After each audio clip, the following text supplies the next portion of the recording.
doctora Maribel Baltasar Muñoz, trabajo en el Hospital Regional o Hospital Nacional Ramiro Priale, Huancayo, Perú. Bueno, ya con algunos ya nos conocemos, algunos de ustedes ya me conocen también. Vengo apoyando la teoría en algunas clases, ¿no? Ya varios años, desde la segunda promoción, si no recuerdo. Ustedes ya pues son cuántas promociones que han salido, incluso ya algunos de los jóvenes ya son especialistas, ¿no? Algunos pediatras, infectólogos, radiólogos, diferentes especialidades. Y yo creo que ustedes como hermanos van a continuar con el mismo camino, ¿no? Bueno, esta primera parte vamos a ver un poquito de lo que son las cardiopatías, según nos toca de acuerdo al sílabus. Sobre todo las cardiopatías congénitas cianóticas. Yo sé que es un tema un poquito árido, medio fastidioso, pero es bonito a su vez, ¿no? No son frecuentes, las cardiopatías congénitas en sí no son tan frecuentes en conjunto en general, y las cianóticas obviamente menos frecuentes, ¿no? Se dice que es de 1 a 3 niños puede tener, ¿no? De 10.000 a 20.000 niños recién nacidos, es decir que es bastante poco probable que vaya a tener una cardiopatía congénita cianótica. Pero todo este riesgo aumenta cuando hay factores de riesgo, ¿no es cierto? Entonces, eso es lo que vamos a ver ahora, ¿no? Vamos a poner algunos videos para que sea fácil también entender estas cardiopatías congénitas, ¿no? Y las preguntas las hacemos al final, ¿no? Vamos entendiendo. Al finalizar también vamos a hacer un pequeño fast test, ¿está bien? De la clase, ¿no? Y para evitar tomar lista, más bien nos apuntamos en una hojita. El delegado, delegada, ¿quién será? Ah, ya, disculpa, ¿verdad? Entonces en una hojita, o también, como habíamos hecho en algunas clases, sino que el link no lo he copiado bien, ¿no? Para enviarles. Y ¿cómo se llama? En una hojita copiamos la lista y ya con eso lo entrevista. De todas maneras, el pequeño fast lo vamos a dar acá al finalizar, si nos alcanza el tiempo. Si es que no, porque sé que viene el otro grupo, les envío por el link, ¿no? Y eso también vale como asistencia, ¿no?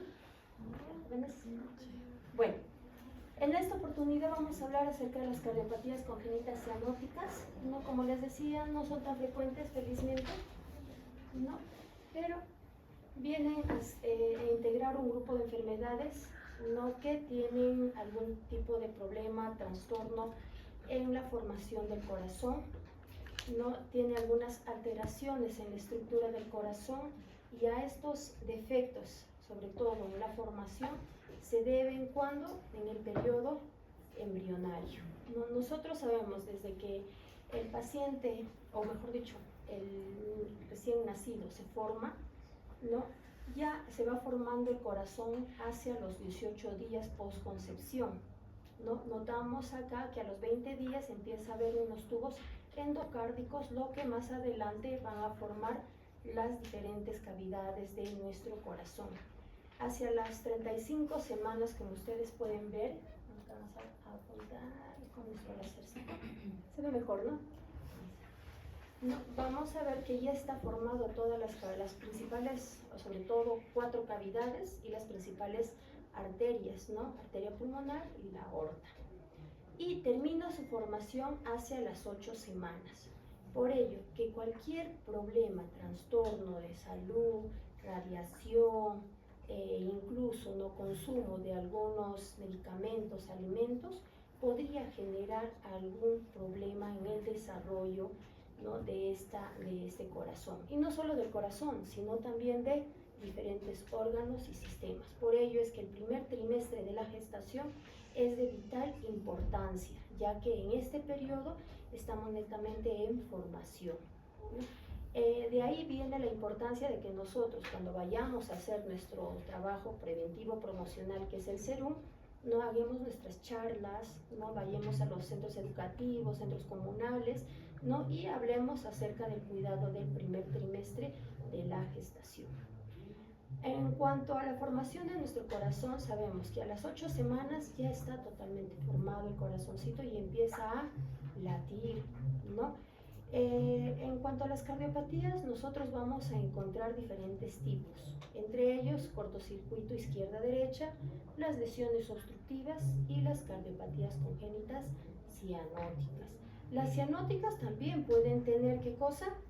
Cortocircuito izquierda-derecha, pero frecuentemente es derecha-izquierda, como vamos a ver más adelante.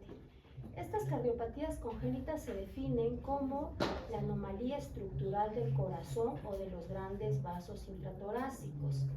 En la mayoría, generalmente no se determina bien la causa, pero sí existen algunos factores predisponentes o factores de riesgo, como cuáles.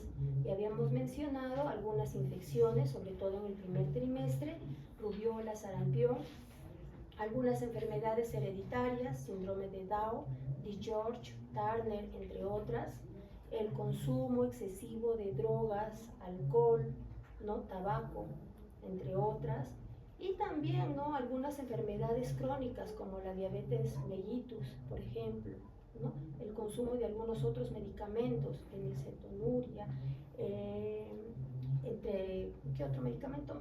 La trimetadiona, ¿no? Entre esos medicamentos.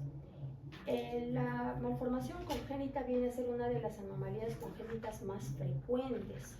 Un tercio de estos pacientes requieren algún tipo de intervención, muchas veces quirúrgicas, antes del primer año de vida. Y se suelen confundir muchas veces, y nos ha pasado, con problemas pulmonares recurrentes. Por tanto, aquel niño que viene con problemas bronquiales frecuentemente, más de 2, 3, 4 episodios en corto periodo de tiempo, busquemos cardiopatías de todas maneras.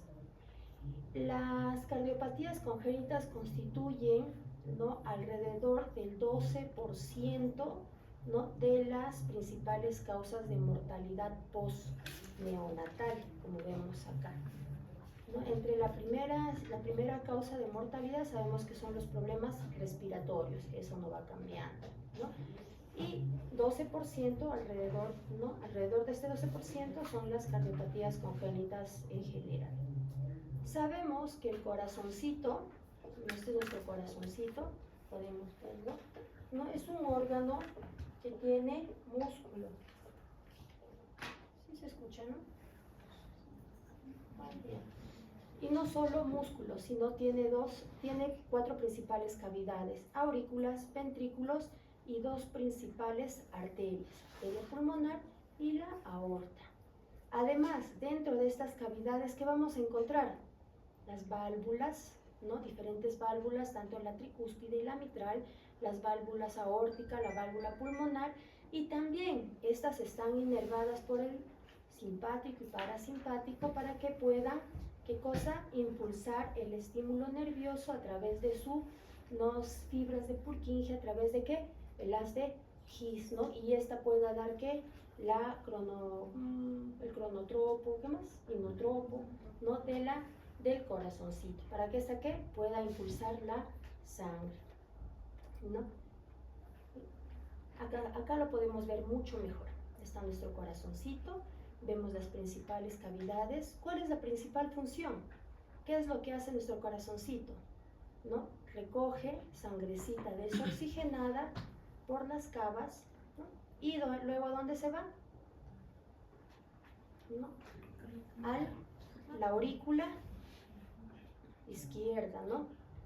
Y de ahí al ventrículo izquierdo a través de las válvulas.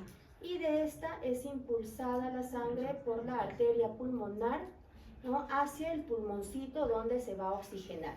¿Por qué estoy repitiendo esta fisiología básica que ustedes ya lo conocen desde el colegio incluso?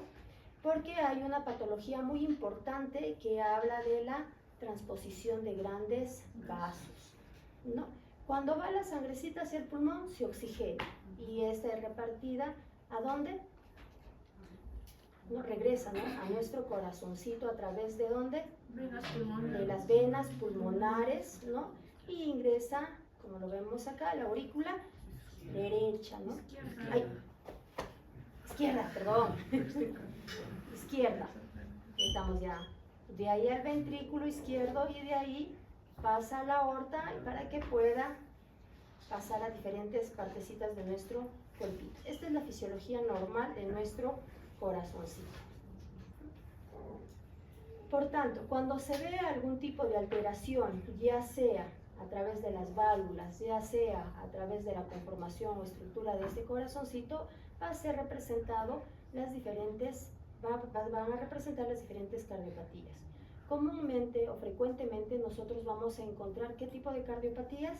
Las acianóticas, son mucho más frecuentes por diferentes motivos. Pero el motivo de nuestra clase es hablar acerca de las cardiopatías cianóticas, ¿no? Por tanto, dentro de las cardiopatías congénitas cianóticas habíamos mencionado que no son tan frecuentes, pero dentro de estas también hay un rango de frecuencia y la tetralogía de Fallot viene a ser una de las principales cardiopatías cianóticas, ¿no?, que nosotros debemos de conocer y saber. La seguida de esta es la transposición de grandes vasos, ¿no? Y la tercera en frecuencia es la atresia tricuspidia. Obviamente no vamos a hablar de toditas estas, no vamos a hablar de las más frecuentes, las que nosotros vamos a encontrar. Y en algunos casos, estos pacientes que tienen estas cardiopatías congénitas cianóticas, muchas veces también tienen las acianóticas como mecanismo de compensación, porque si no existiese estas otras, no sería compatible con la vida, ¿no? Entonces, tenemos un casito clínico. Un lactante varón de 2 meses de vida ingresa a la emergencia por presentar cianosis, al llanto y al defecar. No tiene antecedentes previos. Al primer mes le mencionan que tiene un soplo sistólico. Al examen es un lactante eutrófico cuyo crecimiento y desarrollo está adecuado para la edad, frecuencia cardíaca y respiratoria normal, cianosis central leve, saturo 87%, pulsos simétricos en los 4 miembros, se ausculta un foco pulmonar, un segundo ruido único y reforzado, y un soplo sistólico e eyectivo. La silueta cardiotímica, tamaño conservado, la punta levantada y el flujo pulmonar disminuido. En el EKG encontramos que el QRS está en más 120, es decir, está desviadito hacia dónde, ¿no? Está desviado a predominio derecho en los precordiales, ¿no?, con resalto de S en B1 a B2 y T planas en B1. No hay hepatomegalia. Y nosotros encontramos esta plaquita de tórax, ¿no? Nos llama un poquito la atención, ¿no? Pero hay que recordar, de acuerdo a la posición que tomamos también los pacientitos. Tenemos otro paciente, este es otro varoncito de 6 años, que también ingresa a emergencia por presentar cianosis peribucal y en extremidades. Hay disnea, mediados esfuerzos. Tiene antecedente de 4 crisis similares este último año.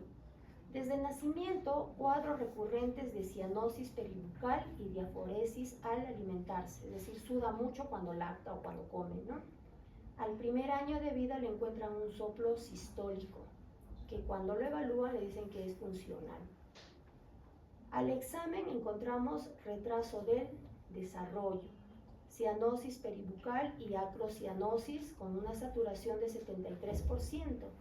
Se ausculta un soplo eyectivo mesosistólico, creciente y en región paraesternal, segundo ruido de intensidad aumentada.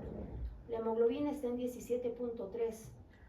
Levantamiento del ápex en la radiografía de tórax a expensas de crecimientos de cavidades derechas y disminución del calibre de la arteria pulmonar, dando una imagen en el corazón en forma de bota, acá mucho más pronunciado, ¿no? En el EKG, el QRS desviado a la derecha. Ecocardio, ¿qué encuentra? Hipoplasia del anillo pulmonar, estenosis pulmonar mixta, predominio valvular, C y B subarterial, ventrículo derecho hipertrófico, rama derecha de la arteria pulmonar hipoplásica y cabalgamiento de la aorta del 40%. Si comparamos los dos casos, este es un lactante varón de 2 meses que aparentemente está sanito y eutrófico y un tamaño del corazoncito que nos llama mucho la atención. ¿Y cuál es el signo o síntoma más predominante en los dos casitos? La cianosis, ¿no? Pero en este segundo caso es mucho más florido. No cualquiera, yo creo que ninguno ya se equivocaría que este es un niño con cardiopatía. Pero sobre todo, diferenciemos, el otro es un lactante de 2 meses y el otro es un niño de 6 años. Por tanto, una cardiopatía congénita, mientras más pequeñito sea, a menos que el defecto sea grande, me voy a dar cuenta, lo voy a ver, lo voy a diagnosticar rápidamente. Si el defecto es pequeño, probablemente voy a demorar en detectarlo. Y muchas veces hemos llegado a detectar a niños más grandecitos, 3, 4, 6 años, ¿no? ¿Por qué? ¿Qué decimos de la tetralogía de Fallot? Que es el niño azul o cianótico cómodamente estable, ¿no? Está cómodo, está tranquilo, está azulito, pero está jugando, ¿no? Mientras que en otros casitos, pues eso va a depender mucho del grado de defecto que tenga, que lo vamos a ver ahora. Este es el niño, miren, cianótico, ¿no? Y el diagnóstico obviamente lo hacemos con ecocardio. En el ecocardio nos da algunos pilares fundamentales de por qué nosotros decimos tetralogía de Fallot. ¿Por qué? Porque hay estenosis de la arteria pulmonar. Hay un defecto en el tabique interventricular, ¿no? ¿Qué cosa más hay? De extraposición de la aorta con la raíz aórtica cabalgando el defecto dentro, ¿no?, del tabique interventricular. Hipertrofia concéntrica del ventrículo derecho. Y esto sobre todo, ¿por qué? Porque, ¿no?, por presencia de estos otros defectos, progresivamente hay hipertrofia ventricular. Estos 4 principales defectos lo vamos a encontrar en la tetralogía de Fallot, por ello es que tiene el nombre de tetralogía de Fallot. Pero también hay una triada y también hay una pentalogía en la tetralogía de Fallot, y eso lo vamos a ver ahora. Sobre todo, este video es para que ustedes vean y noten cuáles son los principales defectos. Acá ya lo van marcando, vemos, hay un defecto en la pared del tabique interventricular, por tanto la sangre que viene, ¿no?, la sangre venosa se va a mezclar con la sangre arterial, ¿no?, y no va a ser efectiva, ¿no?, el recambio. Además, ¿qué más hay? Decíamos, este defecto, hay cabalgamiento de la aorta, ¿no?, sobre este defecto, no con dextraposición inclusive. Por tanto, va a formar como parte oclusiva, por tanto va a haber ¿qué cosa? En el ventrículo derecho, aumento de presiones, por ello progresivamente va a ir creciendo. Y el principal defecto que caracteriza la tetralogía de Fallot, ¿qué es? Los grados variables de estenosis de la arteria pulmonar, ¿no? Dependiendo del grado de estenosis, ¿qué va a haber? Cianosis, o va a haber más sintomatología. Como hay estenosis acá hay un proceso de obstrucción y también mezcla, progresivamente ocurre una hipertrofia concéntrica del ventrículo derecho, va engrosándose, por tanto va a perder la capacidad de contracción y de impulso cardíaco, ¿no? Esta es la que caracteriza la tetralogía de Fallot. Vemos acá cómo se produce el shunt en la mezcla, ¿no? Por tanto, la sangre se va a mezclar y no va a ser efectiva esta sangre para pasar tanto al pulmón, y como también sangre mezclada va a pasar a la circulación sistémica, ¿no? Podemos ver acá. En 1988, Arthur Louis Fallot realizó la primera correlación clínica patológica de la enfermedad y la llamó la maladie bleue, es decir, la enfermedad azul, porque veía en estos niños, ¿no?, que corrían, que jugaban, ¿no?, pero llamaba la atención porque eran azulitos, cianóticos, ¿no? Miraban las uñitas en palillo de tambor con acrocianosis. La tetralogía de Fallot se caracteriza porque es una anormalidad anatómica cono-truncal, y esta consiste en desviación del septum infundibular en sentido superior e izquierdo, produciendo que una obstrucción subpulmonar, generando las otras lesiones como consecuencia de esta subobstrucción pulmonar, ¿no? Representa entre el 7 al 10% de las cardiopatías congénitas, todas. Su prevalencia es de 1, incluso mencionan hasta 3 de cada 3.000 nacimientos.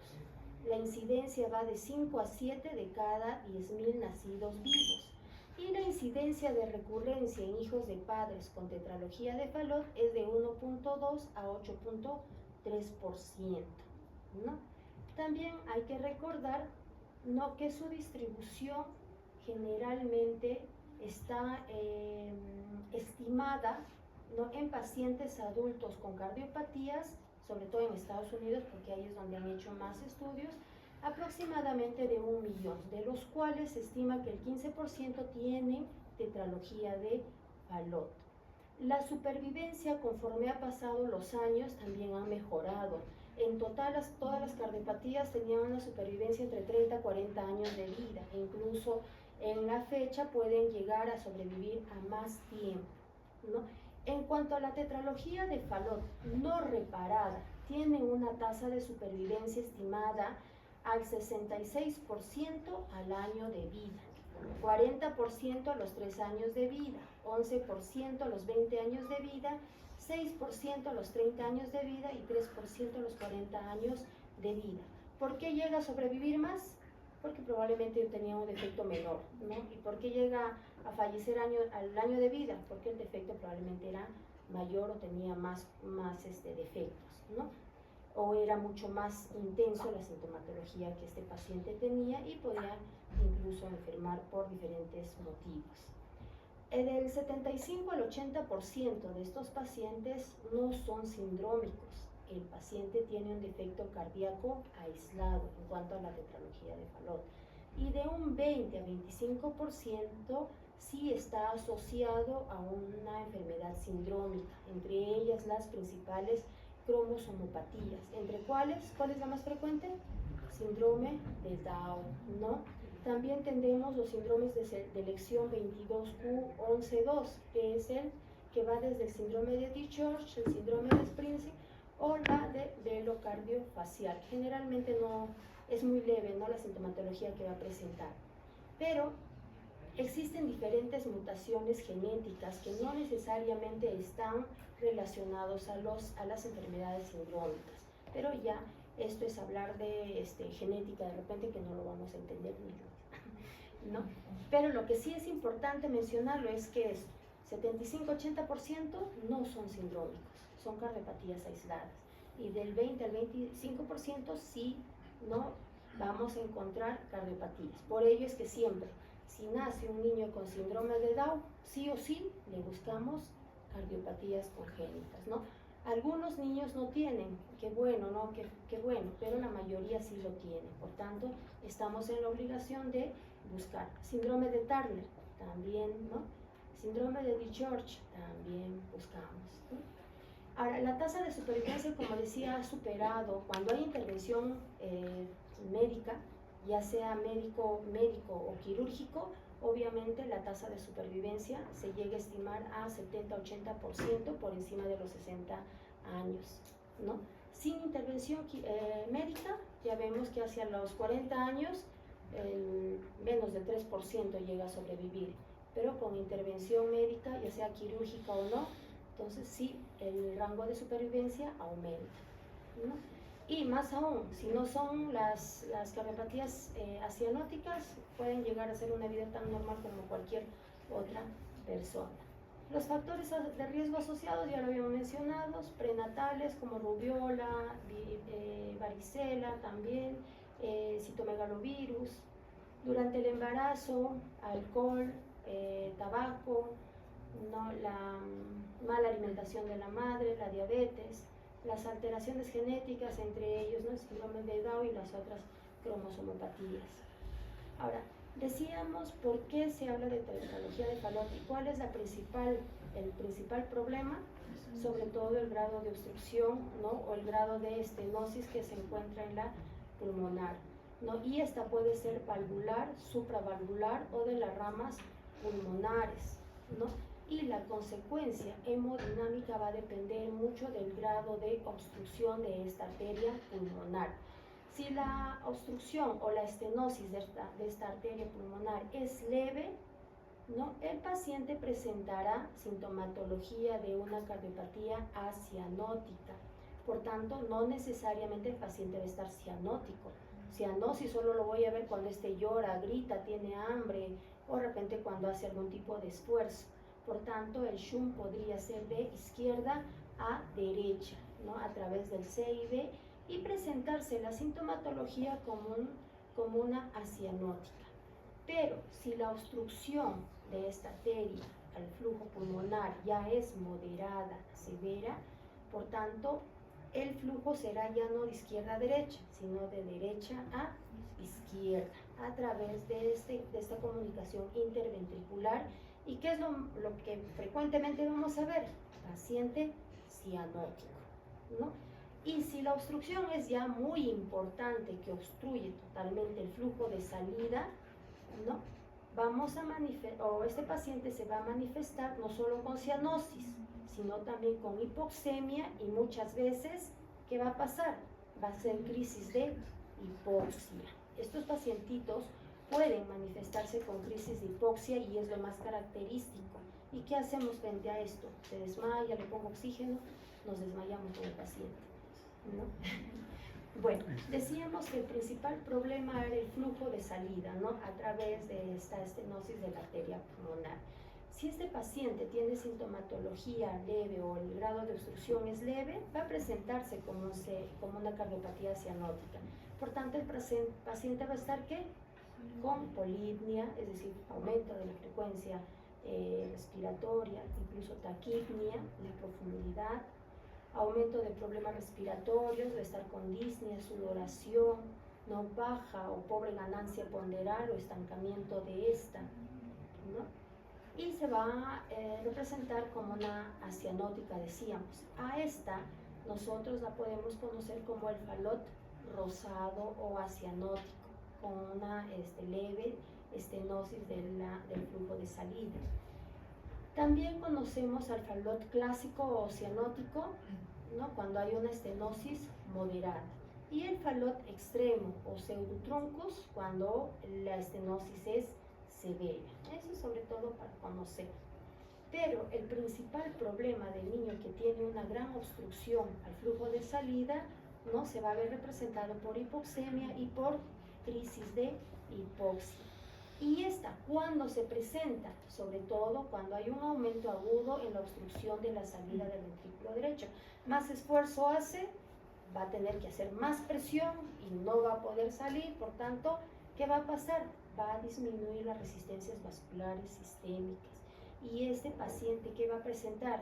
Agitación, irritabilidad, polipnia, cianosis profunda, puede desmayarse, ¿no? Y frecuentemente no vamos a auscultar un soplo axial. ¿Y qué es lo que nosotros tenemos que hacer? ¿No? Relajarnos, es decir, hay que mantener la calma y dar confort al paciente, ¿no? Tenemos que, ¿no? Mejorar o mantener una adecuada resistencia vascular sistémica. ¿Y cómo lo voy a lograr? ¿Cómo lo voy a hacer? Hay que relajar el tracto de salida del ventrículo derecho y dar una adecuada sedación con mínima depresión miocárdica. Si estoy fuera, si estoy en el hospital, puedo utilizar pues hasta un midazolam, un diazepam de repente, ¿no? O algún otro medicamento inclusive. Si estoy fuera, ¿qué hago? Estimulación vagal.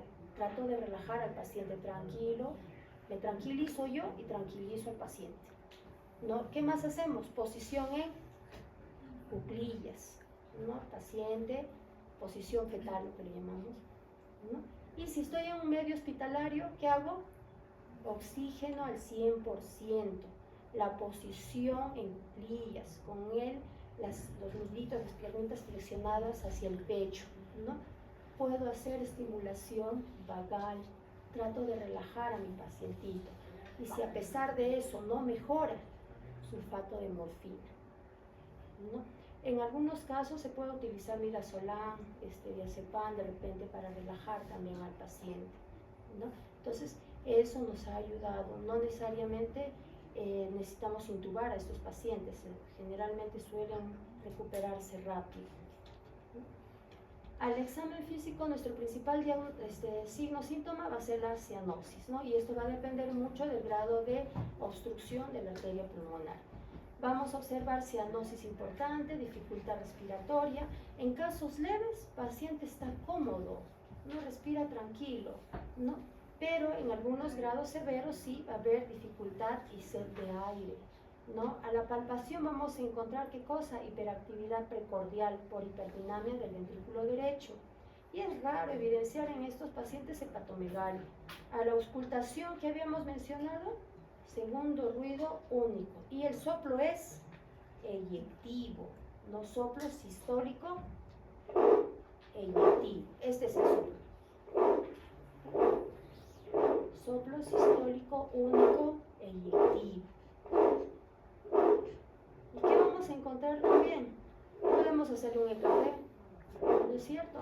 Y en el EKG, ¿qué vamos a encontrar? El eje desviado hacia la derecha, con signos de hipertrofia ventricular derecha. Vamos a encontrar una R grande en B1 y S prominente en D1 y B6, ¿no? Las arritmias muy poco frecuentes, o mejor dicho, las arritmias no son tan frecuentes en estos pacientitos, ¿no? Pero uno de ellos, para nosotros, auscultar soplo, sinónimo de cardiopatía.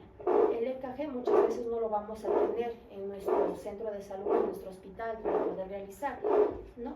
El diagnóstico definitivo, ¿cómo lo voy a hacer? Radiografía de tórax me puede ayudar, pero si mi niño llora, se mueve así, así, así, así, no lo voy a poder, ¿no? De repente me va a dar una imagen no tan clara, pero si yo tomo una imagen adecuada, sobre todo una teleradiografía, ¿qué voy a encontrar?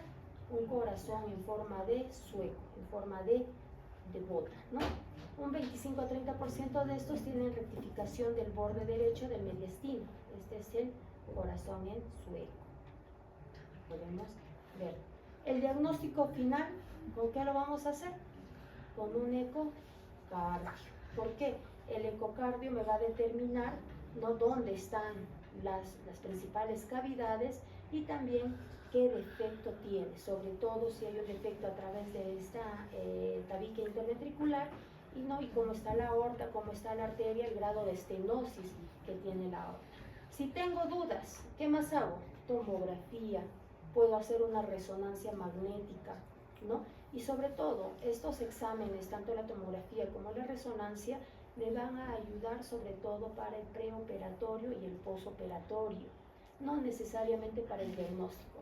El diagnóstico como gold estándar lo voy a realizar con un ecocardiograma, ¿no? Ahora, cuando yo tengo dudas diagnósticas, ¿qué voy a hacer? Cateterismo. No todos los pacientes entran directamente a cirugía correctiva.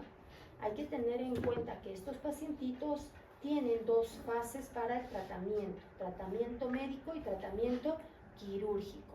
¿Y quiénes entran a tratamiento quirúrgico? Sobre todo cuando la obstrucción es moderada a severa inmediatamente. Y cuando la obstrucción es leve, sí, tengo mi tiempo para poder primero hacer cateterismo y luego hacer una cirugía correctiva final. El cateterismo se prefiere utilizar ante todo evento quirúrgico porque me va a ayudar a determinar la anatomía del ventrículo derecho, de la válvula pulmonar, de la arteria pulmonar, la morfología y el tamaño, el grado de estenosis, la anatomía del defecto del tabique interventricular y el origen y distribución de las coronarias, ¿no? Puedo hacer una angiocardiografía ya en casos extremos, ¿no? Pero el manejo, como decíamos, preoperatorio lo vamos a definir de acuerdo a cómo está el paciente. Podemos dar un tratamiento médico o quirúrgico, y si es quirúrgico tenemos dos momentos importantes: paliativo o definitivo, ¿no? Si el paciente está asintomático, es decir, el grado de obstrucción probablemente es leve, ¿qué hago? La reparación quirúrgica lo puedo prolongar hasta después del primer año de vida. Pero actualmente existen unas corrientes, ¿no?, que dicen, mientras más precoz reparemos los defectos, el pronóstico de vida del paciente es mucho mejor. Por tanto, hay algunas escuelas que mencionan que desde los 6 meses de vida podría entrar ya una intervención quirúrgica. Pero si el paciente está sintomático, como podemos ver en esta imagen, ¿qué va a pasar? ¿No? A este paciente se somete a un acto quirúrgico en 2 momentos. Una paliativa, la denominada fístula, ¿no?, de Ballaud-Taussig, o también sistémica pulmonar, o para luego hacer la corrección total. Este primer procedimiento paliativo, también denominada la fístula sistémica pulmonar, es la de tipo Ballaud-Taussig, y ahorita lo vamos a ver en qué consiste, ¿no? Entonces, esta es la fístula sistémica pulmonar, es decir, colocar, ¿no?, una especie de catéter, ¿no?, y unir tanto la arteria, la aorta, con una de las ramas de la arteria pulmonar, para que se pueda llevar a cabo el intercambio gaseoso, es decir, esta sangre desoxigenada que ingresa, ¿no?, por la aorta, porque acá no se olviden que acá hay un shunt, ¿no?, ahí llega sangre desoxigenada y parte de esta pueda ingresar al pulmón, a la arteria pulmonar, y esta ser llevada a los pulmones y puedan oxigenarse. Esta es la de Ballaud-Taussig. No solamente tenemos la cirugía correctiva de Ballaud-Taussig, sino también tenemos los parches transluminales o intraluminales, ¿no? Y bueno, esto es lo mismo cuando hay cianosis leve o el trayecto de salida es pequeña, ¿no? Si el paciente está sintomático, decíamos los 2 métodos diagnósticos, y si es severa, valoramos entre 6 al primer año de vida. Este es un video para que ustedes puedan ver cómo se realiza el tratamiento quirúrgico. Este es el de Ballaud-Taussig o fístula sistémica pulmonar. Miren, una parte de la sangre que estaba mezclada, ¿no?, ingresa a la arteria pulmonar para que ésta pueda oxigenarse. Se pueden utilizar mediante cateterismo, ¿no?, ingresar y hacer parches o intraluminales, miren, para ampliar el trayecto de salida, ¿no?, es decir, de la estenosis, podamos ampliar. También se pueden utilizar parches transluminales, como vamos a ver acá, que pueden ser supravalvular o infravalvular. ¿Vemos?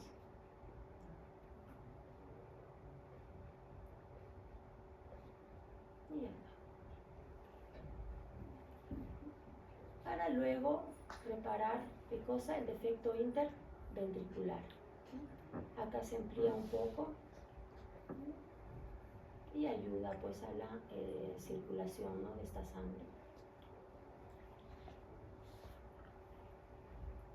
El parche, ¿no?, que se puede utilizar para reparar el defecto. Obviamente, mientras más tardía sea mi operación o mi corrección de los defectos, obviamente este ventrículo va a estar más afectado. Mientras más precoz sea, es mejor, porque no va a haber tanto remodelamiento en esa zona. Recordemos que mientras el ventrículo está hipertrófico, engrosado, pierde su capacidad contráctil, pierde su capacidad de ser inotropo, ¿no? Y más tiempo va a rechazar, no va a volver a su normalidad. Mientras que más precoz sea, incluso no ha hipertrofiado tanto y rápidamente puede volver a funcionar como antes, ¿no? Como quisiéramos. Acá.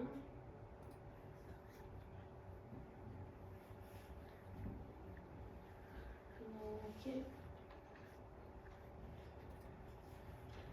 Hay otro video, pero no quiero.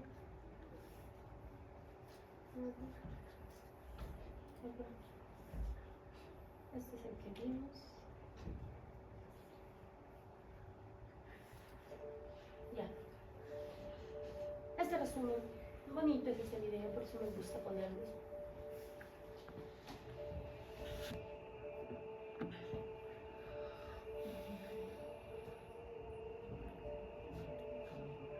Acá vemos el periodo de embriogénesis, meses, ¿no? Por ello es importante, es muy importante, ¿no? El bebé desarrolla diferentes sistemas y órganos, cada uno de ellos muy complejo, entre estos el corazón. El corazón empieza siendo solo un tubo, después se plegará para formar un espacio de 4 cavidades divididas por septos, 2 ventrículos que son más grandes y 2 atrios. Esto le permitirá al corazón, además de bombear, mantener separada la sangre desoxigenada de la oxigenada, para así enviar a los órganos correspondientes.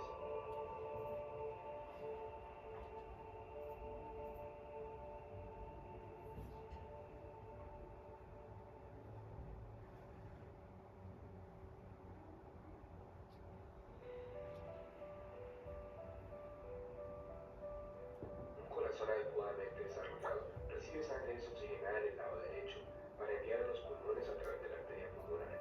La sangre ya oxigenada regresa al corazón al lado izquierdo para que el ventrículo de este lado la expulse a través de la arteria aorta hacia el resto del cuerpo para llevar oxígeno y nutrientes.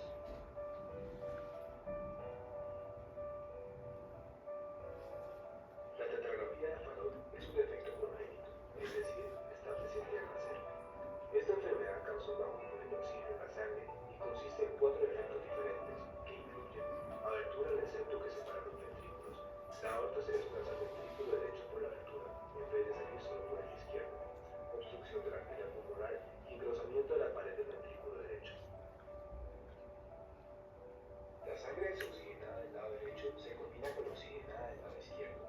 La obstrucción de la arteria pulmonar hace difícil que la sangre sin oxígeno pase a través de esta arteria.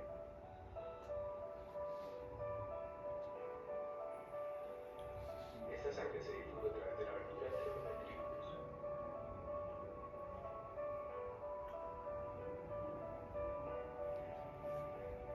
Esto hace que haya una cantidad muy baja de sangre fluyendo hacia los pulmones para ser oxigenada.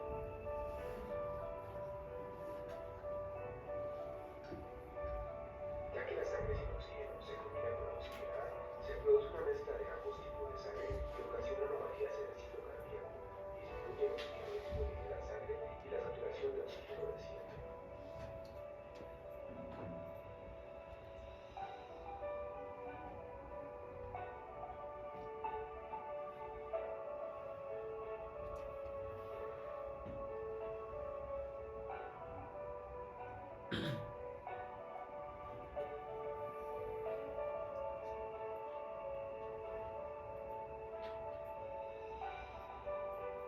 Como consecuencia, menos oxígeno será llevado a los órganos y tejidos del cuerpo. Entre más sangre desoxigenada se difunda hacia el lado izquierdo, menos oxígeno disponible habrá en la sangre y tejidos. Esta patología, al ser congénita, puede presentarse en cualquier nacimiento, aunque es considerada infrecuente. Se presenta aproximadamente en 9.6 de cada 10.000 nacimientos y es compatible con la vida, llevando a cabo ciertos procedimientos. Aunque se desconoce la causa de la mayoría de las anomalías congénitas, múltiples factores parecen estar involucrados: alcoholismo materno,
corregido el defecto, el niño puede hacer su vida tan normal como cualquier otro niño, se dice, ¿no? En la segunda frecuencia, la segunda cardiopatía en frecuencia es la transposición de grandes arterias. Esta también es considerada un defecto conotruncal, sobre todo porque, ¿qué es lo que pasa acá? Nosotros sabemos, ¿no?, que el nacimiento de las dos principales arterias, como la arteria pulmonar y la aorta, no, la arteria pulmonar, ¿de dónde nace? Del ventrículo derecho, ¿no?, y la aorta del ventrículo izquierdo. ¿Qué es lo que pasa acá? En la transposición de grandes arterias, el nacimiento de estas es al revés, siendo la aorta su nacimiento del ventrículo derecho y la arteria pulmonar del izquierdo. Si no hay un shunt, es decir, un CIA o un CIB, ¿qué cosa pasa? Incompatible con la vida. Durante el nacimiento, en la primera semana de nacimiento, puede estar permeable, ¿qué cosa? El foramen oval, ¿no es cierto? Y puede estar vivo por ello. Pero si no hubiese algún otro defecto, no va a ser compatible con la vida. ¿Qué es lo que pasa acá? Va a haber dos circulaciones que nunca se van a mezclar, ¿no? Entonces, en la transposición de los grandes vasos o de las grandes arterias, se manifiesta clínicamente con frecuencia en el recién nacido, ¿no?, de pocas horas o días de vida, mientras que la tetralogía de Fallot no necesariamente lo vamos a ver precozmente, lo podemos o se puede manifestar más tardíamente. Podemos encontrar niños tranquilos al primer, segundo año de vida con alguna sintomatología. Tenemos dos tipos de transposición de grandes arterias: simple, cuando no existen defectos anatómicos asociados, y la compleja, cuando sí existen algunos defectos anatómicos. Aproximadamente el 35% de estos casos existe con un CIB que es significativo, el cual va a ayudar a la supervivencia de este paciente.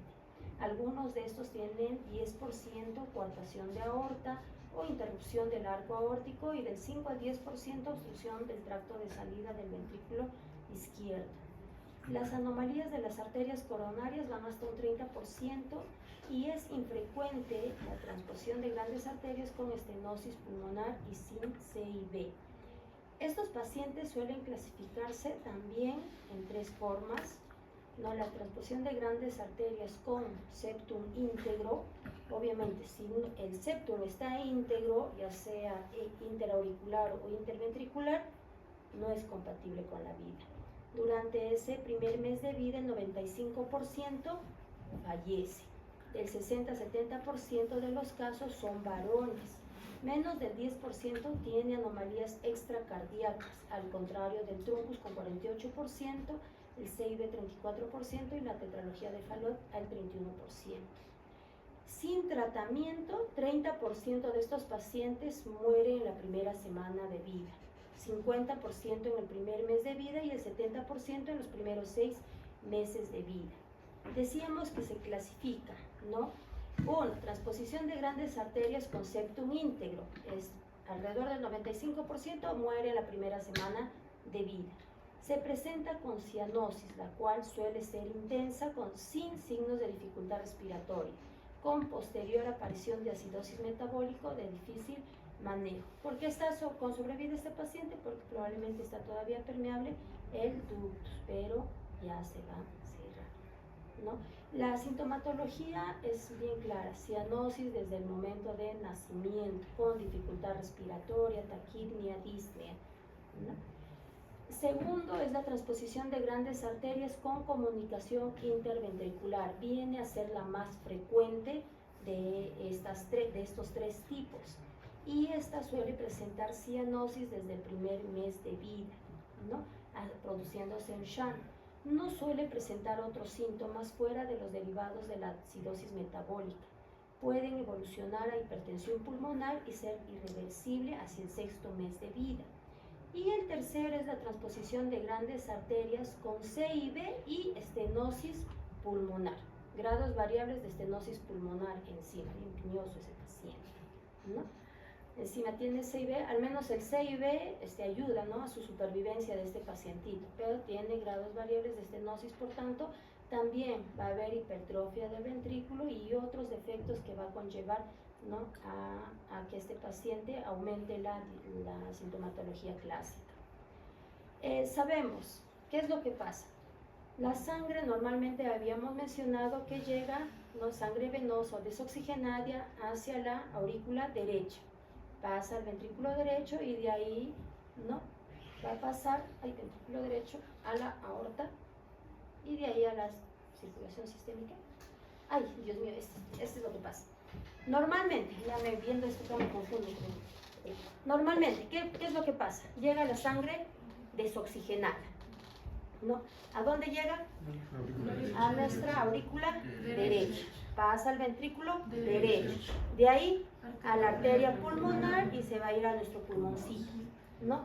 ¿Qué pasa en la transposición de grandes arterias? Llega la sangre, va al ventrículo, ¿no? Y como nace la aorta ahí, va a pasar por la aorta y ¿a dónde se va a ir? A la circulación sistémica, ¿no? Y si no hay un shunt por ahí, lastimosamente dos circulaciones o dos circuitos separados, no compatible con la vida y fácilmente voy a fallecer. Pero si hay un shunt por ahí, donde hay mezcla, parte de esto va a pasar al pulmoncito y a la circulación sistémica. Por tanto, dependiendo del defecto que tenga, mi CIB o CIA, de repente, no voy a presentar la sintomatología.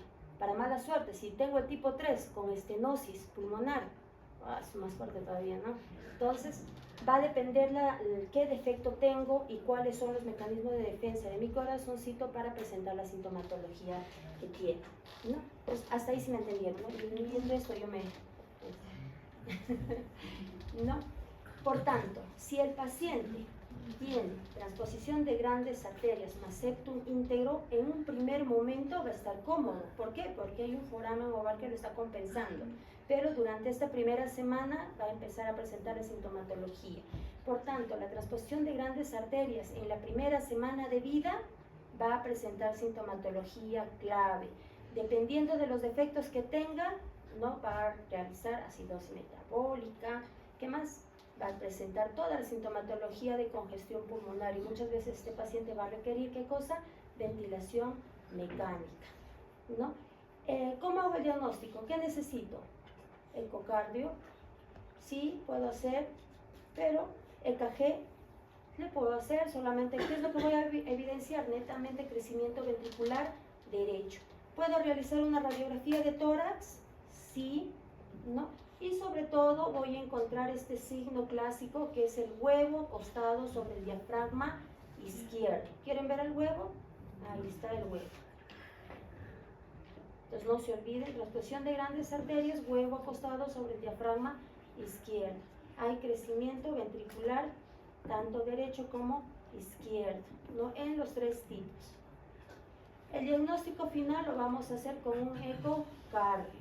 El tratamiento puede ser médico y también quirúrgico.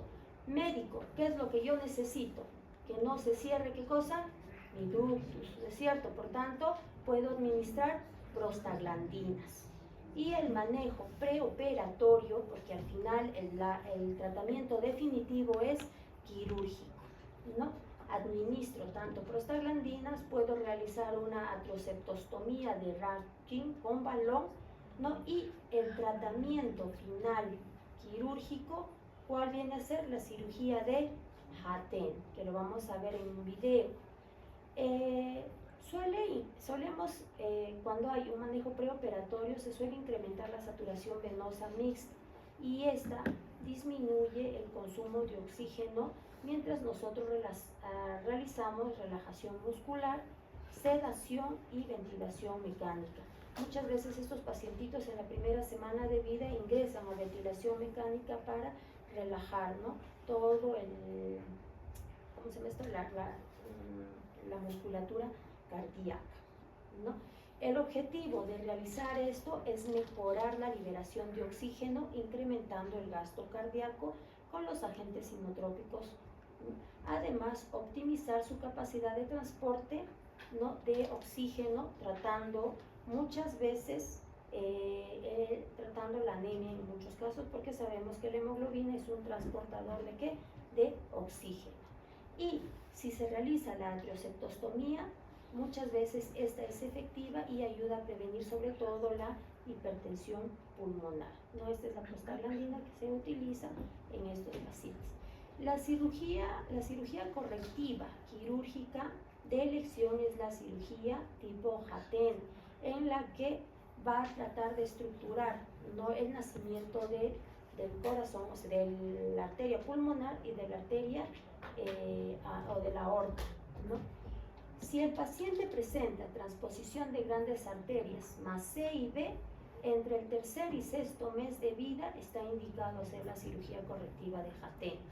Y si el paciente presenta estenosis de la arteria pulmonar más C y B, va a depender mucho del grado de estenosis pulmonar que tenga el paciente, ¿no? Y se puede realizar en estos casos una cirugía de Wallau-Taussig o la fístula sistémica pulmonar, para luego hacer la corrección definitiva alrededor de los 3 o 4 años, ¿no?, con la cirugía de Hatten.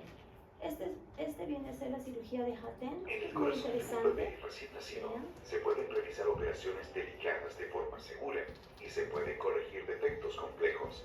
Existen cardiopatías que producen problemas de oxigenación por defectos congénitos en el corazón, conocidas como cardiopatías cianóticas. Un ejemplo de estas es la transposición de las grandes arterias. Esta malformación consiste en que las dos arterias principales emergen en forma intercambia del corazón. La otra, en vez de salir del ventrículo izquierdo, nace del ventrículo derecho y la arteria pulmonar sale equivocadamente del ventrículo izquierdo. Esto produce un problema grave en la oxigenación del bebé. Para reparar esta malformación, se realiza una cirugía delicada que consiste en restaurar la anatomía normal, recolocando las arterias principales en sus respectivos ventrículos. El cirujano corta las dos arterias al mismo nivel y traslada la aorta hacia atrás y la arteria pulmonar hacia adelante. Lo más delicado de esta operación es que además se deben de cambiar de posición las arterias coronarias. Para lograrlo, estas pequeñas coronarias se giran hacia atrás y se colocan en la nueva arteria posterior. La importancia de que esto quede bien es que estos vasos son los responsables de la nutrición y oxigenación del corazón. Finalmente, se reconstruye el vaso anterior. Esta cirugía repara la cardiopatía de por vida, normalizando la oxigenación. El recién nacido tendrá así un corazón sano y podrá hacer una vida totalmente normal. Interesante, ¿no?, la cirugía de Hatten. La tercera cardiopatía en frecuencia viene a ser la atresia tricuspidia. Como su nombre lo dice, atresia, no hay, ¿no es cierto? ¿Qué es lo que pasa en esta? Es que la válvula tricuspidia no existe, no se ha desarrollado, ¿no?, o de repente su desarrollo es minúsculo. Es un defecto cardíaco congénito donde no se desarrolla esta válvula tricúspide, impidiendo el paso de sangre de la aurícula derecha al ventrículo derecho.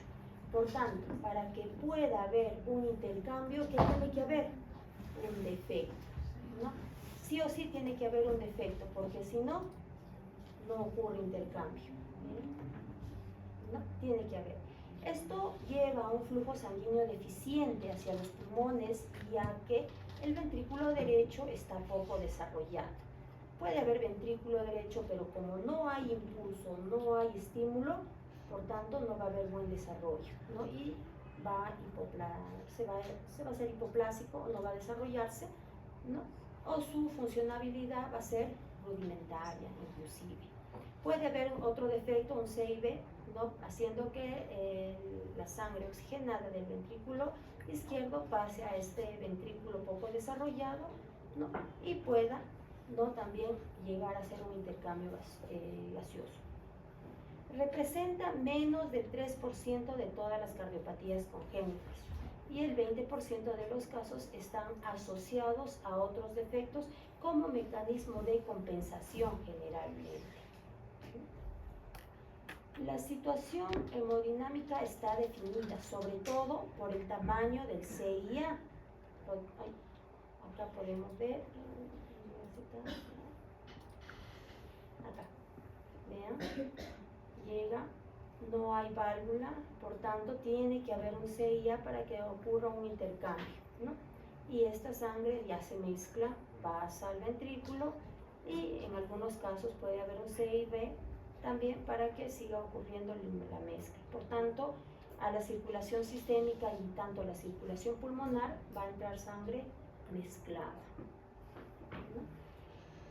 La presencia o no de atresia pulmonar, porque en algunos casos puede haber el grado de estenosis pulmonar, el tamaño del ductus, ¿no?, en las primeras semanas de vida, y la relación entre las resistencias y las presiones sistémicas y pulmonares. También encontramos dos tipos, la atresia tricuspidia sí que estenosis pulmonar y con estenosis de la arteria pulmonar. Obviamente, sin estenosis pulmonar, la principal sintomatología es la cianosis. Estos pueden hacer falla cardíaca entre el segundo al tercer mes de vida, ¿no? Y el cuadro clínico suele ser muy semejante a los pacientes que presentan cardiopatías acianóticas con flujo pulmonar alto, como diaforesis, pobre ganancia ponderal, taquipnea, disnea con el esfuerzo, ¿no?, y problemas respiratorios. Mientras que la atresia tricuspidia con estenosis pulmonar va a depender mucho del grado de estenosis de la arteria pulmonar.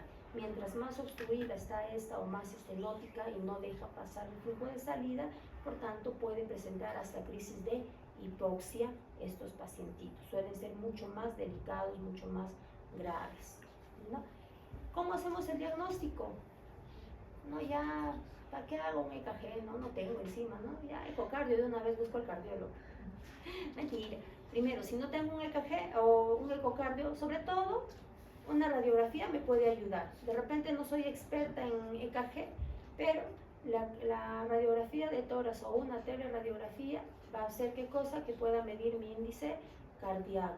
Lo que yo puedo evidenciar de repente es una cardiomegalia. ¿Hacia dónde se está yendo este corazoncito? Hacia el lado izquierdo, ¿no?, con hipertrofia.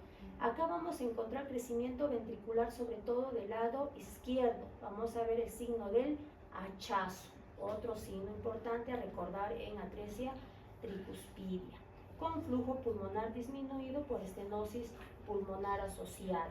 Mientras más estenosado esté la arteria pulmonar, por tanto va a haber más, ¿no?, más presión, y el flujo pulmonar va a ser más derecha-izquierda, desde izquierda derecha, ¿no? Diagnóstico de elección, ecocardio. ¿Podemos realizar cateterismo? Sí, sobre todo para valorar anatomía y valorar si hay otros defectos o no, y o cómo está el grado de estenosis, ¿no?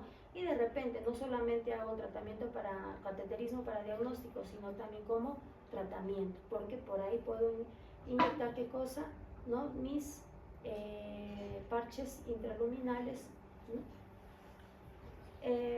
El tratamiento quirúrgico, generalmente, si el paciente no tiene grados de estenosis pulmonar, puedo realizar un cerclaje de la arteria pulmonar y también puedo realizar una fístula sistémica pulmonar, ¿no?, entre los 3 meses de vida.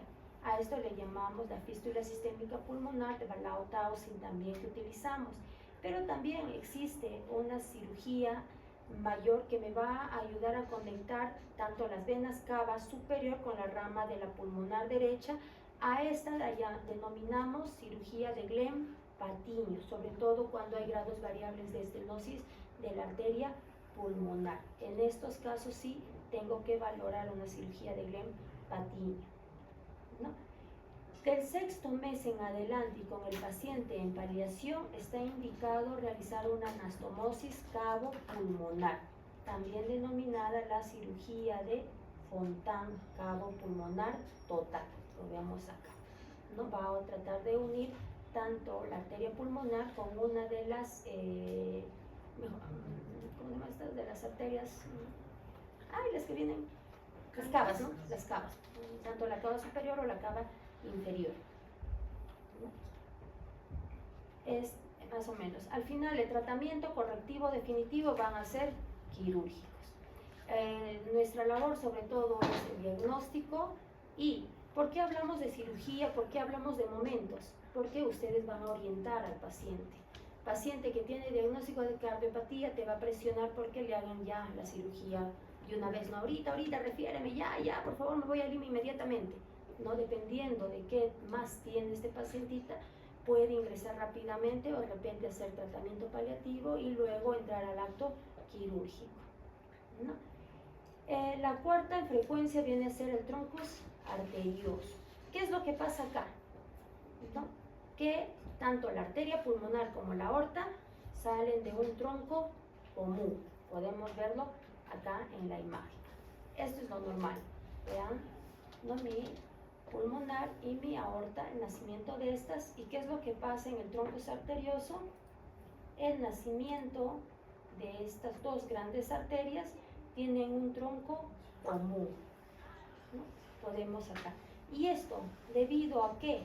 A la mala aceptación a nivel embriológico entre la aorta y la arteria pulmonar, quedando un único vaso con una sola válvula del que sale la circulación coronaria, un vaso único que asciende por el tórax y en forma lateral y posterior las arterias pulmonares y hacia arriba la aorta, que va a dar los vasos del cuello con un CIB adyacente. El problema de este nacimiento, ¿no?, de las dos principales arterias es que solo tienen una valva o una válvula. Nosotros sabemos que tanto la arteria y la aorta, la arteria pulmonar y la aorta, tienen cada uno su propia valva, lo que ayuda, ¿no?, a transitar, ¿no?, y que no regurgite esta sangre, es decir, no vuelva, ¿no? Y si hay una sola valva, ¿a quién le pertenece? Ahora nos la rifamos, dice la aorta con la pulmonar, ¿no es cierto? Entonces ahí viene la principal. Hay algunos casos que sí tienen las valvas y hay solamente por tanto, ¿cómo tengo que hacer yo mi diagnóstico? Igual ecocardio, en algunos casos no me ayuda el ecocardio, tengo que hacer resonancia, ¿no?, o angiografías. La clasificación de troncus arterioso generalmente son 4 tipos. El tipo 1, las arterias pulmonares salen como un tronco único del cual se dividen las ramas. Y el tipo 2, las ramas salen en forma independiente directamente del tubo troncal. Estas dos primeras son las más frecuentes, representan el 85% de tipos de troncus arterioso, mientras la tipo 3 y 4 son de las infrecuentes, menos vistas, ¿no? El tipo 3, ramos pulmonares, salen de la cara lateral del tubo troncal, y el tipo 4 se origina de la aorta descendente, ¿no? Obviamente no es tan frecuente, a Dios gracias, porque imagínense, no es tan fácil tratarla tampoco, ¿no? Este es para que veamos ahí, en este videito más cortito en cuanto al troncus arterioso, ¿no? Acá podemos ver mejor porque va a capturar la anatomía de este corazoncito. Vemos un tronco común, sale la aorta y sale la arteria pulmonar. Un defecto de septación, no se olviden. Esto se da entre las 18 y 22 días de vida, ¿no? Qué cariñosos.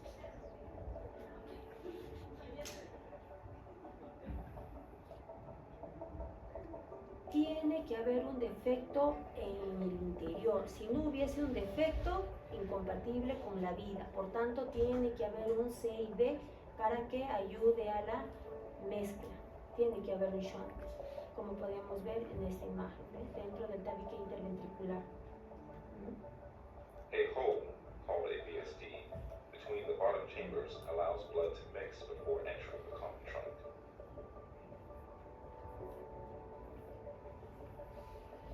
The mixed blood then goes to the body and lungs. Al haber mezcla, obviamente ya lleva sangre mezclada, ¿no? Oxigenada,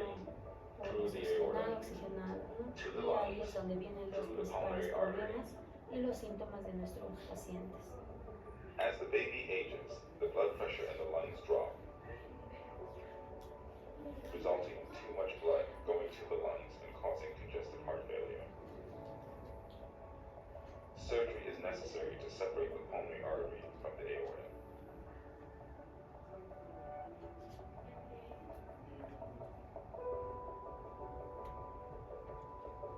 Recordemos, ¿no? Este video nos hace recordar un tronco único, ¿no?, defecto del tabique interventricular. El cuadro clínico va a depender pues también del grado de obstrucción que tenga, el grado de shunt que tenga, si hay o no hay CIB también, ¿no? Algunos pacientes suelen ser asintomáticos, ¿no? Con pulsos simétricos normales, sobre todo en el recién nacido.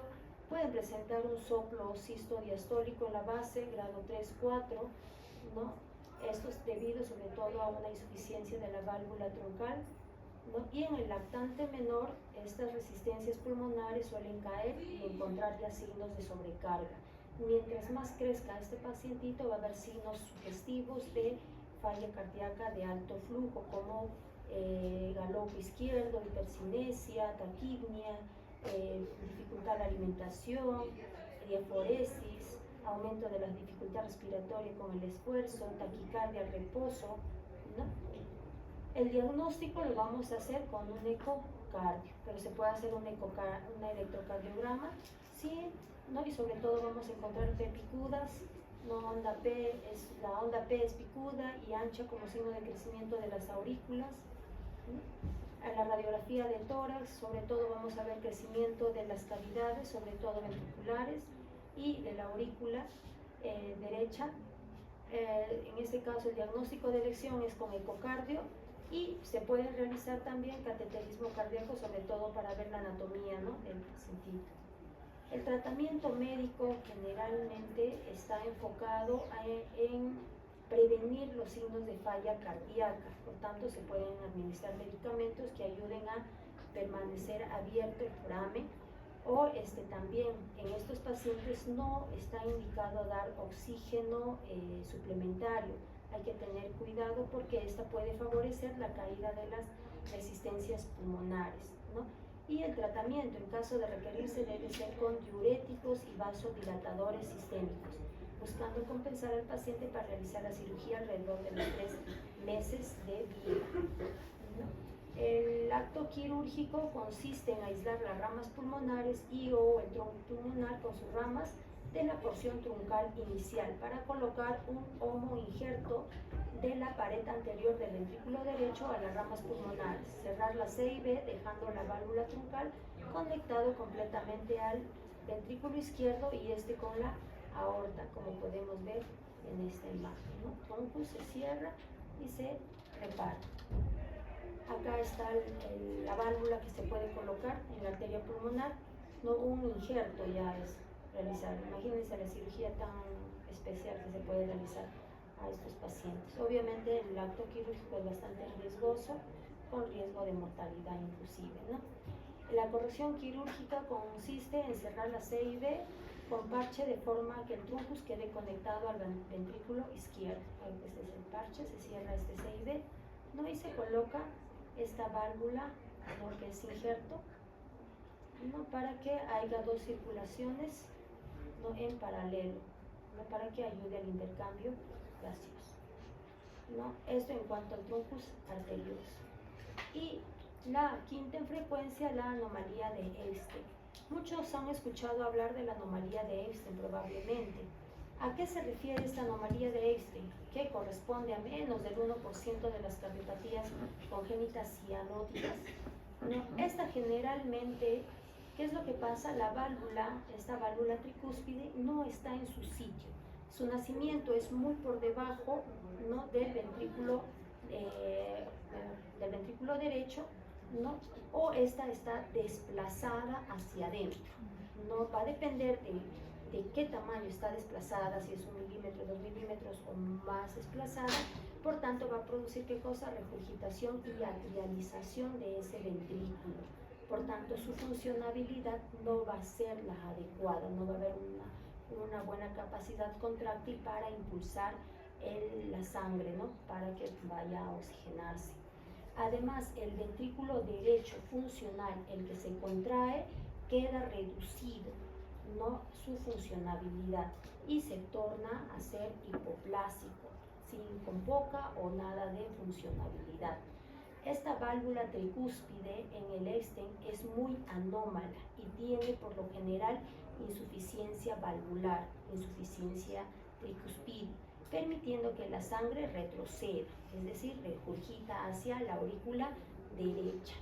Dependiendo del grado de nacimiento de esta válvula tricúspide y si hay o no defecto en la válvula netamente en el nacimiento, sabemos tricúspide, 3 válvulas, a veces tiene 2 y una rudimentaria, o tienen las 3 rudimentarias, pequeñas, no funciona bien.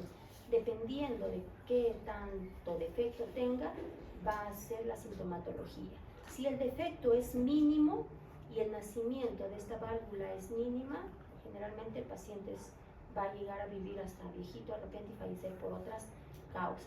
Es una de las patologías que muchas veces hay pacientes, ¿no?, en edad escolar de repente o adolescencia que vienen por taquicardia, por cianosis, no sé, de repente al agitarse o al hacer algún tipo de esfuerzo, pero que en el común diario, en el común quehacer de su vida, no ha presentado esta sintomatología.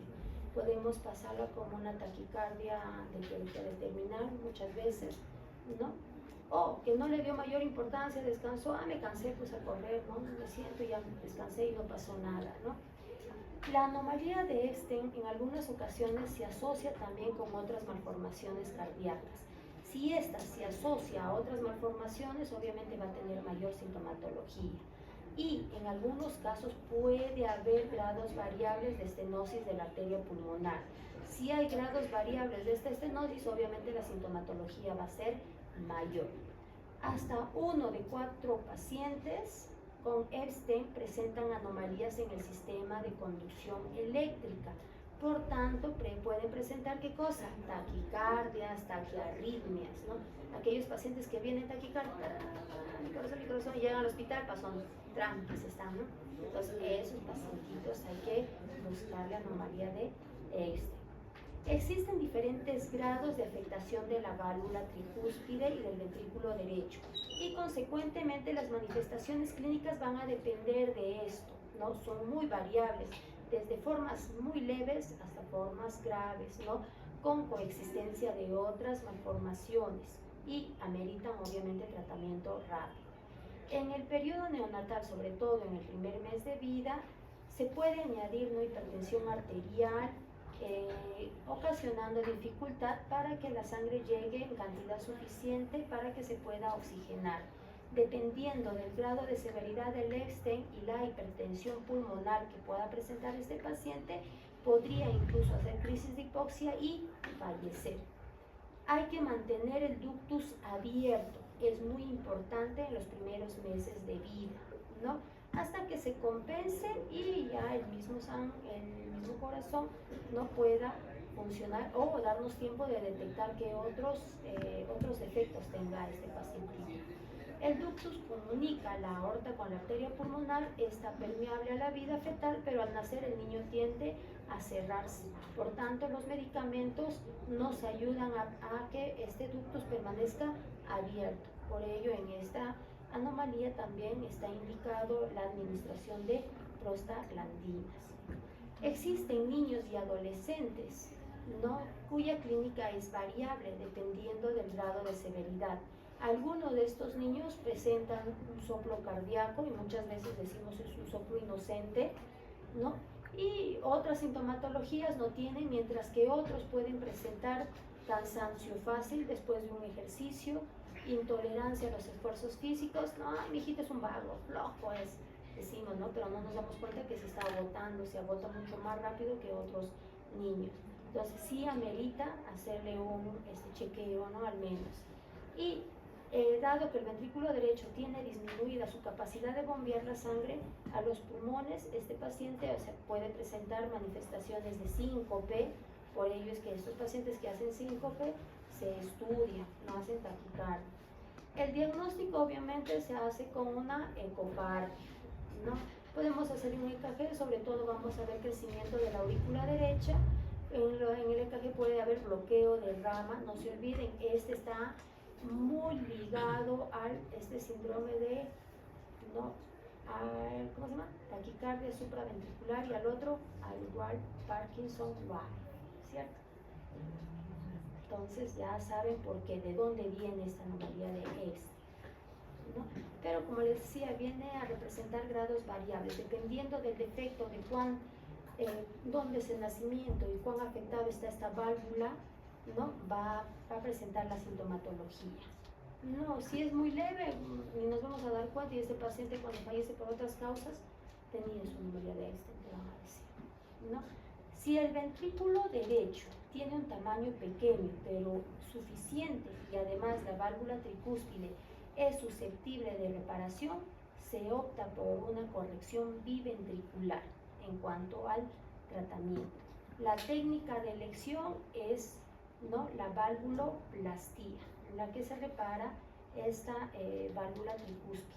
Además se cierra el CIA dejado, ¿no?, y se cierra el ductus, ¿no?, para que vuelva a funcionar, siempre y cuando se encuentre que esta válvula y el resto del ventrículo derecho que quede tenga buena capacidad contráctil, suple su función, ¿no?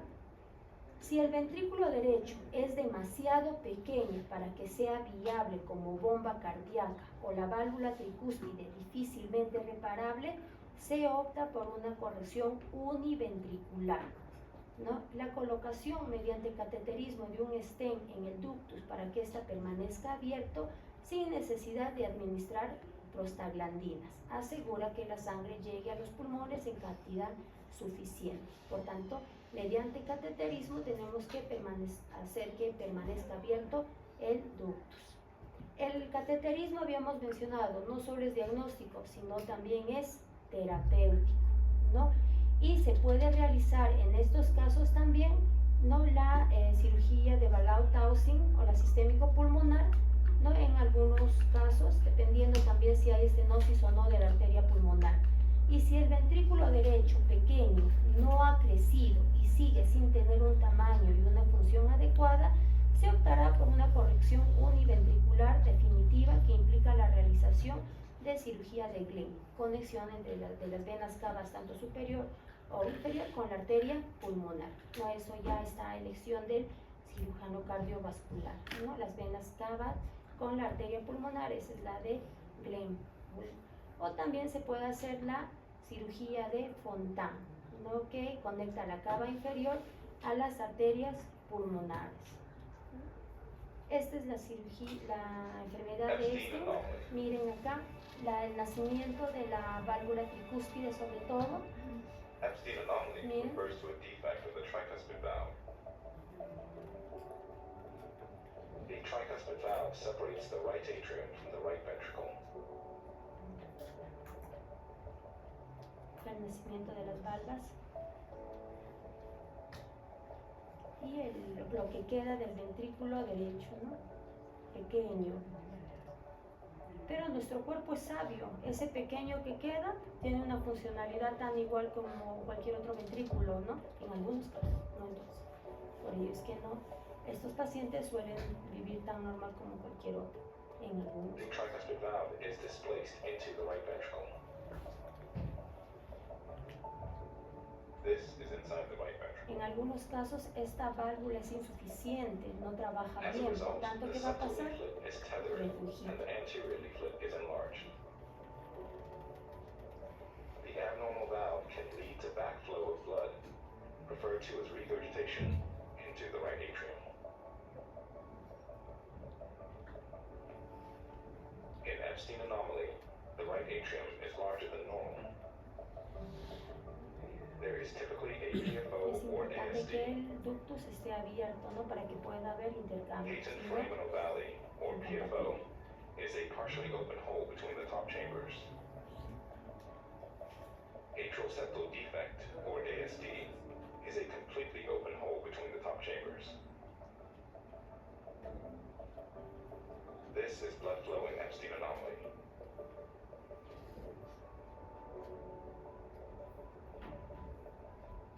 Here is blood shunting across the ASD. tiene que haber un shunt, This is tricuspid ya valve sea un CIA, regurgitation. un CIB o permanecer abierto el ductus. Si no, Tricuspid regurgitation no and a habría small effective intercambio, right no ventricle intercambio. can lead to heart failure.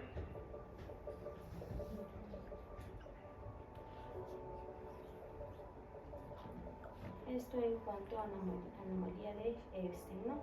Igual Parkinson-White, taquicardia supraventricular, no se olviden. ¿No? Y la anomalía en el drenaje de las venas pulmonares, esto ya es infrecuente, no es tan frecuente. Esto generalmente se debe, ¿no?, desde la atresia de las venas pulmonares, es decir, no se desarrolla, que es incompatible con la vida, hasta el drenaje anormal de una sola vena pulmonar que no requiere tratamiento médico o quirúrgico. Pueden ser parcial o total, como vemos en la imagen, no se desarrollan venas pulmonares. No. En la parcial se puede presentar cualquier arreglo anatómico, pero la más frecuente es aquel drenaje anormal de las venas izquierdas se produzcan a la vena cava superior izquierda, ¿no? O el seno coronario, mientras que las derechas pueden drenar a la vena cava superior derecho o la vena cava inferior.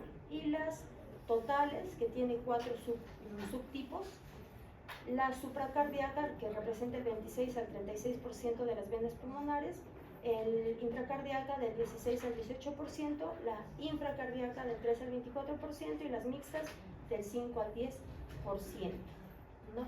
Al final el tratamiento, el diagnóstico va a ser con ecocardio, en estos casos sí se podría hacer una angioresonancia, ¿no? Y el tratamiento generalmente va a depender si hay obstrucción o no y cómo está la anatomía de los vasos principales, sobre todo de la arteria pulmonar, ¿no? Si hay o no grados de estenosis. Se puede realizar un EKG para el diagnóstico, pero básicamente el diagnóstico de elección se realiza con un ecocardio. Se puede realizar una radiografía de tórax en la que vamos a ver pues cardiomegalia, cono pulmonar prominente con flujo pulmonar elevado, ¿no? Y lo característico acá en esta imagen es la imagen de muñeco de nieve en casos de drenaje venoso anómalo total, supracardíaco. Esto es lo más importante de recordar en la radiografía de tórax, ¿no? Caso de muñeco de nieve. El ecocardio es el método de elección para el diagnóstico y para la clasificación de estas, ¿no? Y bueno, la cirugía va a ser muy correctiva, dependiendo del grado de qué defecto tenga, pueden conectarse los vasos, no hacer la cirugía de Fontan, que va a conectar las venas cavas con la arteria pulmonar para que pueda llegarse a hacer el intercambio sobre todo. Eso sería todo en cuanto a las cardiopatías. Más frecuentes, están cansaditos, pobrecitos. Ya les voy a mandar mejor les voy a mandar al link ya, para que lo hagan con tranquilidad. Hasta aquí, chicos, hasta aquí hasta mañana. ¿Está bien? Mañana. Hasta mañana. Hasta mañana. En la nochecita les envío el link para que lo puedan hacer. Y ahí corroboro la asistencia. Ay, chicos. Gracias por su atención, chicos.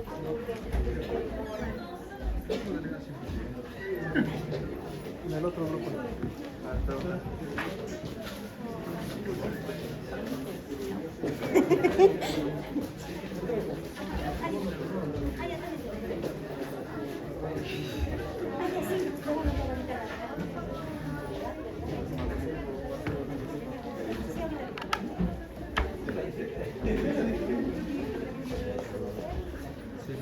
Sí, todo pasó.